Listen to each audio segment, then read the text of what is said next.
ఆదిలాబాద్ జిల్లా కేంద్రంలోని తలమడుగు మండల కేంద్రంలో పెను ప్రమాదం తప్పింది. తాగిన మైకంలో అతివేగంతో వచ్చిన టాటా ఏసీ ట్రాన్స్ఫర్ను ఢీకొట్టడంతో మంటలు చెలరిగాయి. దీంతో అప్రమత్తమైన అధికారులు మెయిన్ను ఆఫ్ చేయడంతో అందరూ ఊపిరి పీల్చుకున్నారు. అయితే ప్రమాదాలు జరిగే ప్రదేశంలో ట్రాన్స్ఫార్మర్లను ఉంచవద్దని కూడా ఎన్నిసార్లు చెప్పినా అధికారులు పట్టించుకోవడం లేదంటూ గ్రామస్తులు ఆవేదన వ్యక్తం చేస్తున్నారు.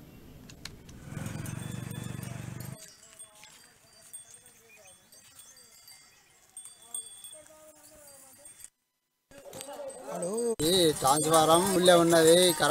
బండి గుద్దిండు కరెంట్ ఊళ్ళకి ఇళ్ళ మీదకి వైర్లు ఉన్నాయి, రోగాలు మేస్తున్నాయి. ఇక్కడ పబ్లిక్ ఉంటే పిల్లలు చచ్చిపోతుండే.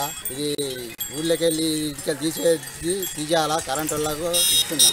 చేన్లకు పోయేటి కరెంట్ ఇది ఇళ్లకు పోయేది సంబంధం లేదు. అయితే దీన్ని పక్కకు చేన్లకు తీసుకోవాలని కోరుతున్నాము కరెంట్ వాళ్ళకు. దయచేసి పబ్లిక్ ఉంటే కూడా ఎంత చచ్చిపోతుండే ఏం కథ. ఈ ట్రాన్స్ఫారం ఊళ్ళో ఉన్నది. బండి గుద్దిండు కరెంట్ ఊళ్ళకి